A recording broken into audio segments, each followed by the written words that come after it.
صلی ونسلم علی رسوله الکریم اما بعد فاعوذ باللہ من الشیطان الرجیم بسم اللہ الرحمن الرحیم یا ایہا الذین آمنوا لا تتخذوا آباءکم واخوانکم اولیاء ان استحبوا الکفر علی الایمان۔ پارہ نمبر 10 سورہ توبہ، رکوع نمبر 3، آیات نمبر 23 اور 24۔ یا ایہا الذین آمنو، اے ایمان والو، لا تتخذوا آباءکم، مت بناؤ اپنے باپوں کو، و اخوانکم، اور بھائیوں کو، اولیاء دوست، ان استحب الکفر علی الایمان، اگر وہ عزیز رکھے کفر کو ایمان سے، ومن یتولہم منکم فاولئک ھم الظالمون، اور تم میں سے جو شخص ان سے دوستی کرے گا تو یہ لوگ ہی ظلم کرنے والے ہیں۔ قل ان کان آباؤکم و ابناؤکم و اخوانکم و ازواجکم، آپ فرما دیجئے کہ اگر تمہارے باپ، بیٹے اور بھائی اور بیویاں، و عشیرتکم، اور تمہاری برادری، و اموال اقترفتموها، اور وہ اموال جو تم نے کمائی ہے، و تجارتا تخشون کسادها، اور وہ تجارت جس کے نہ چلنے سے تمہیں ڈر ہوتے ہو اور تم ڈرتے ہو، و مساکن ترضونها، اور وہ گھر جس کو تم پسند کرتے ہو، احب الیکم من اللہ و رسولہ، زیادہ محبوب ہو تمہیں اللہ سے اور اس کے رسول سے، و جہاد فی سبیلہ، اور اللہ کے راہ میں جہاد کرنے سے، فتربصوا، پس انتظار کرو، حتی یاتی اللہ بامرہ، یہاں تک کہ بھیج دے اللہ تعالی اپنا حکم، واللہ لا یہدی القوم الفاسقین، اور اللہ رب العالمین فاسق قوم کو ہدایت نہیں کرتا۔ آیات مذکورہ آیات نمبر 23 میں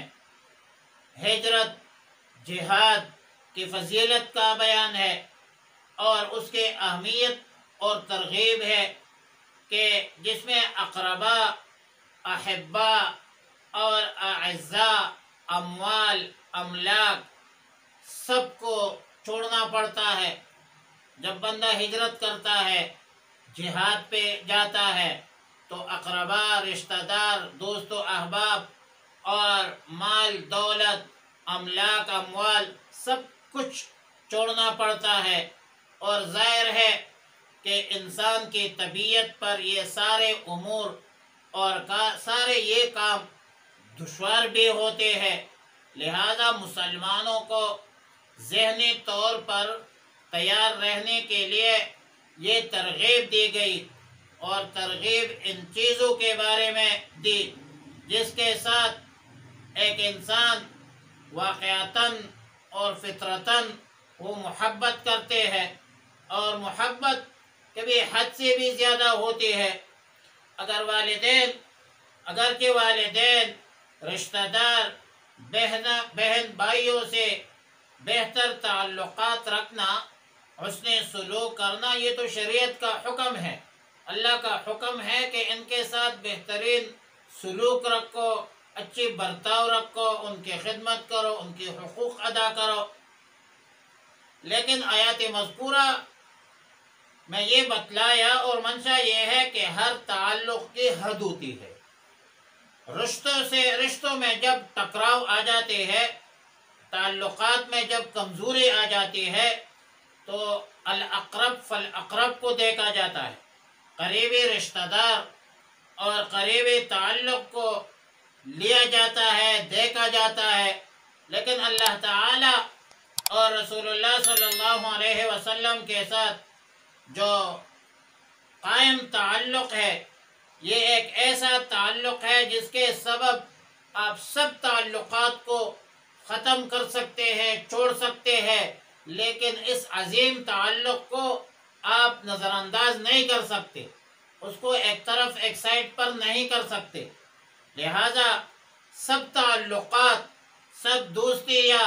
سب رشتہ داریاں اپنی جگہ پر ہے، اور اپنی جگہ پر یہ رشتے محترم بھی ہے، اور لیکن یہ سب تعلقات یہ اللہ کے تعلق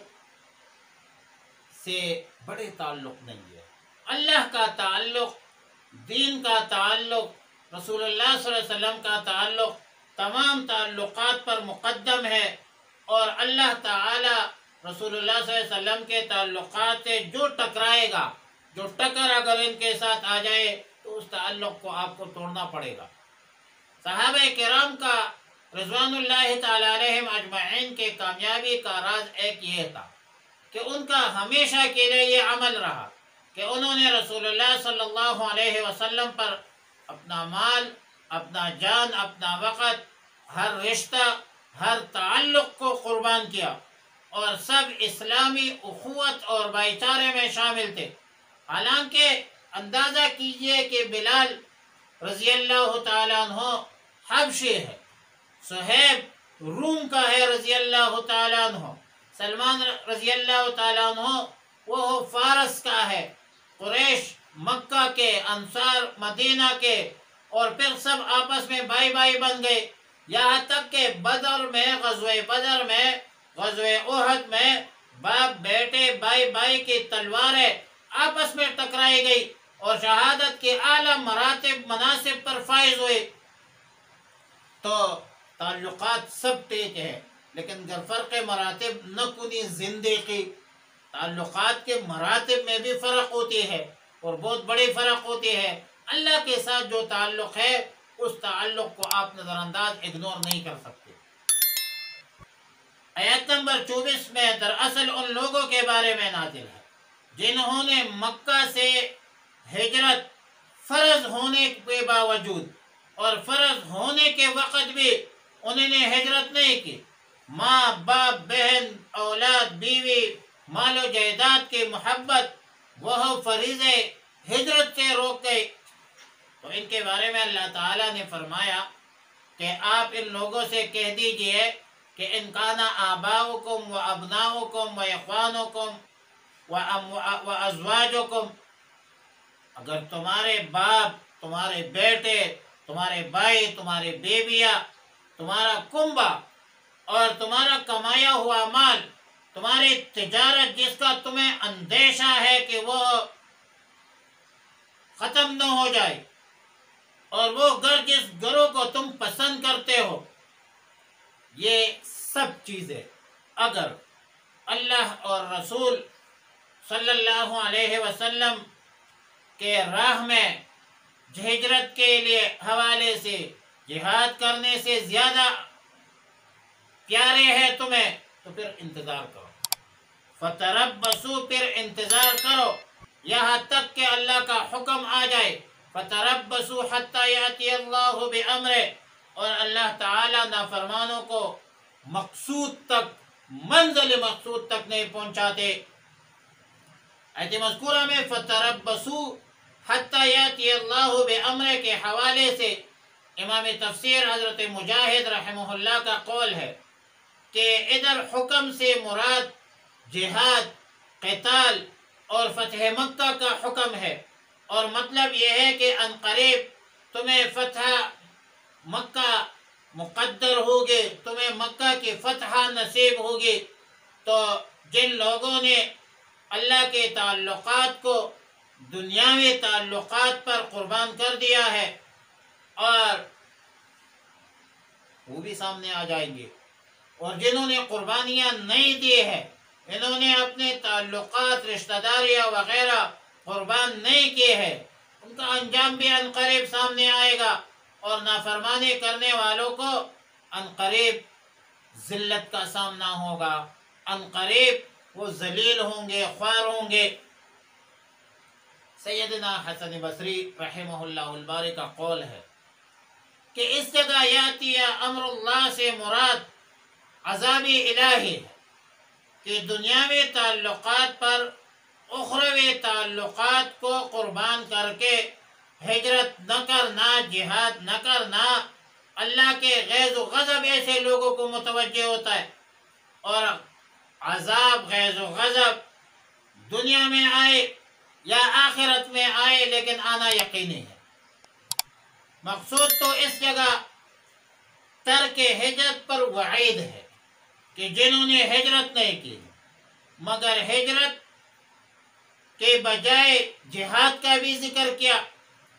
جو ہجرت کے بعد اگلا سٹیپ ہوتا ہے، اگلا قدم ہوتا ہے۔ اور پھر آیات کے آخر میں فرمایا کہ واللہ لا یہدی القوم الظالمین، قوم الفاسقین، اللہ تعالی فاسقین کو یعنی ہدایت نہیں کرتے۔ مقصد یہ ہے کہ جو لوگ حکم ہجرت کے باوجود اپنے دنیاوی تعلقات کو ترجیح دے کر اپنے عزیز و اقارب، مال و مکان سے چمٹے رہے، چھوڑ نہیں رہے تھے، تو ان کا یہ عمل دنیا میں بھی ان کے لیے کوئی مفید ثابت نہیں ہوگا، اور ان کا یہ مقصد حاصل نہیں ہوگا کہ ہمیشہ اپنے اہل و عیال، مال و مکان میں امن اور سکون سے بیٹھے رہیں گے، بلکہ حکم جہاد شروع ہوتی ہے یہ سب چیزیں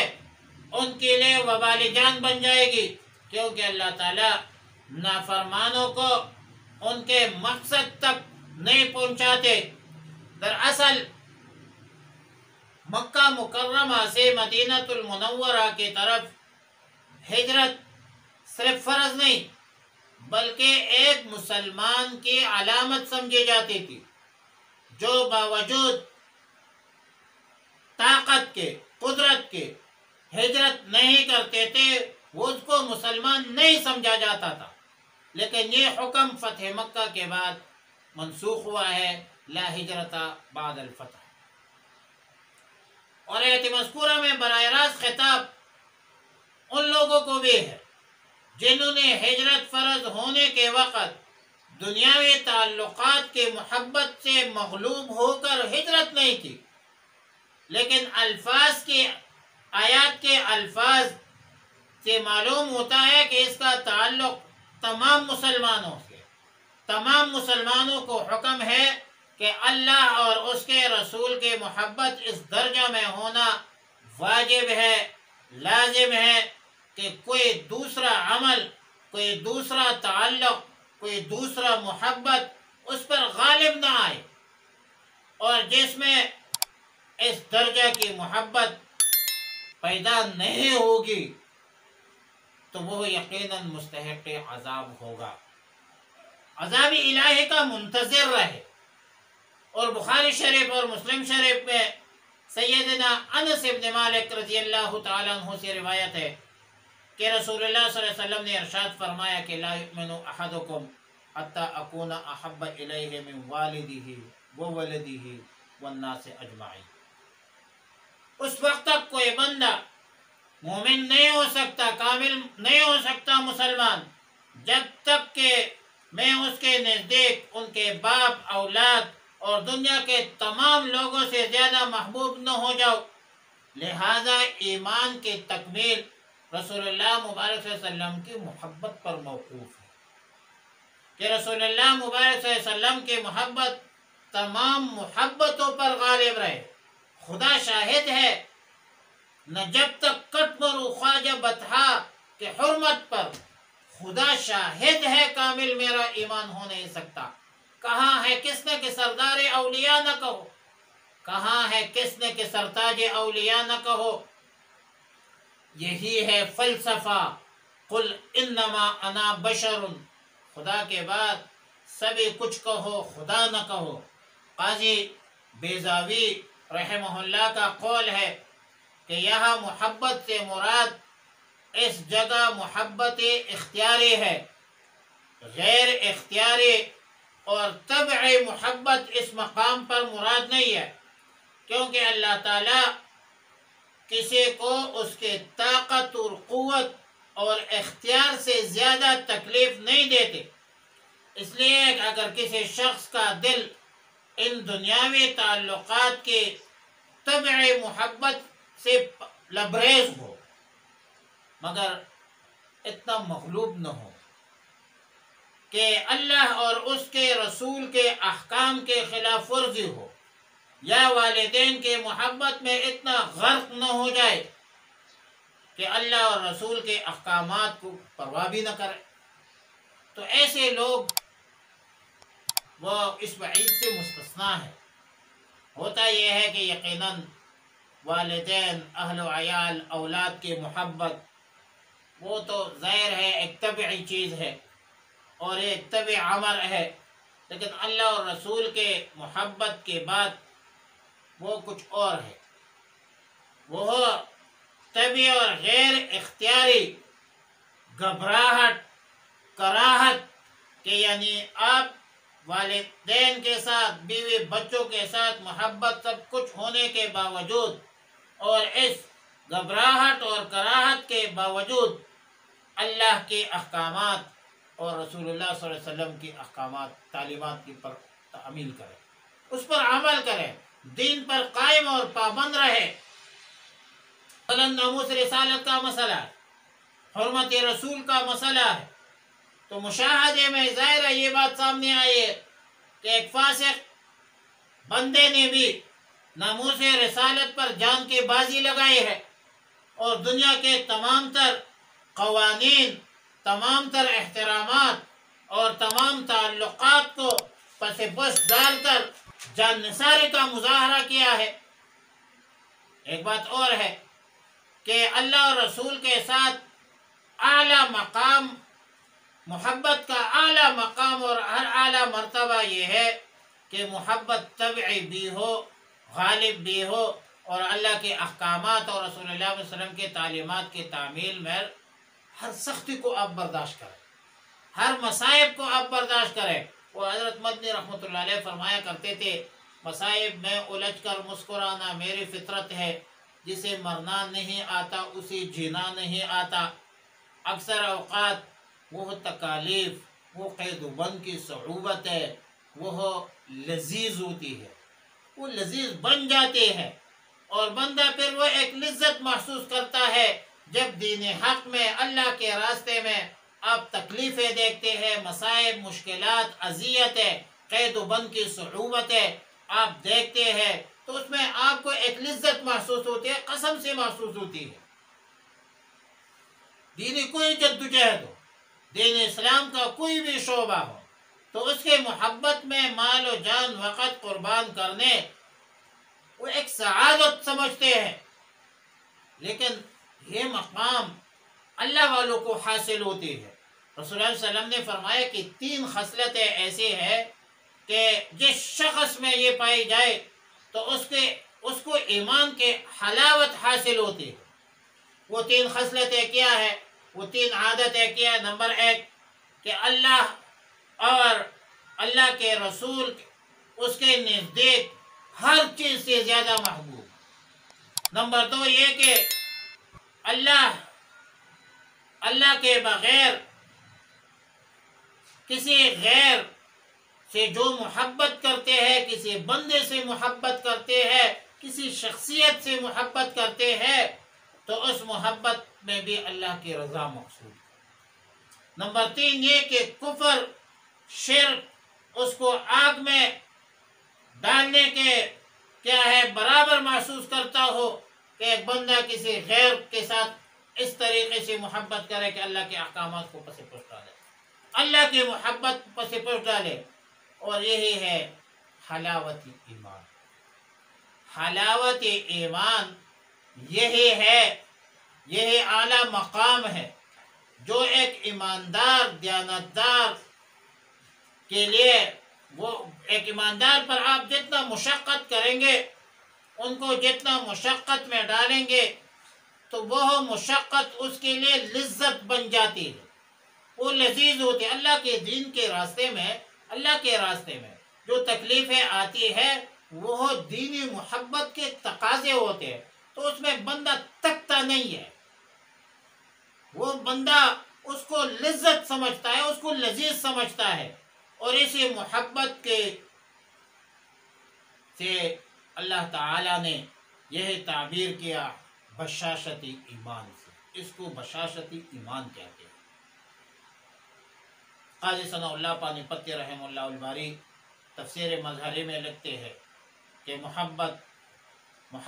خدا اور رسول کا یہ مقام ایک نعمت کبریٰ ہے، مگر یہ محبت صرف اللہ والوں کو حاصل ہوتی ہے اور اللہ والوں کی محبت اور معیت سے حاصل ہوتی ہے، اللہ والوں کی صحبت سے حاصل ہوتی ہے۔ دنیا داروں کی صحبت سے یہ نعمت ختم ہو جاتی ہے، اور صحبت صالح ترا صالح کنت، صحبت طالح ترا طالح کنت، نیک لوگوں کے صحبت سے آپ اس نعمت کو پا سکتے ہیں، مگر یہ صرف یہ ہے کہ مشقت کرنا پڑتا ہے، محنت جدوجہد کرنی پڑتی ہے، اللہ والوں کی محفل میں بیٹھنے کے بھی اثرات ہوتے ہیں۔ صاحب روح المعانی، صاحب روح البیان فرماتے ہیں کہ یہ مقام خلت ہے، یہ مقام خلت ہے، جیسا کہ ابراہیم خلیل اللہ کو یہ مقام اور یہ حیثیت حاصل تھا کہ اس نے اپنا مال جان وقت اللہ کے بارگاہ میں وہ قربان کیا، اور یہی اعلیٰ مقام ہے۔ وآخر دعوانا الحمدللہ رب العالمین۔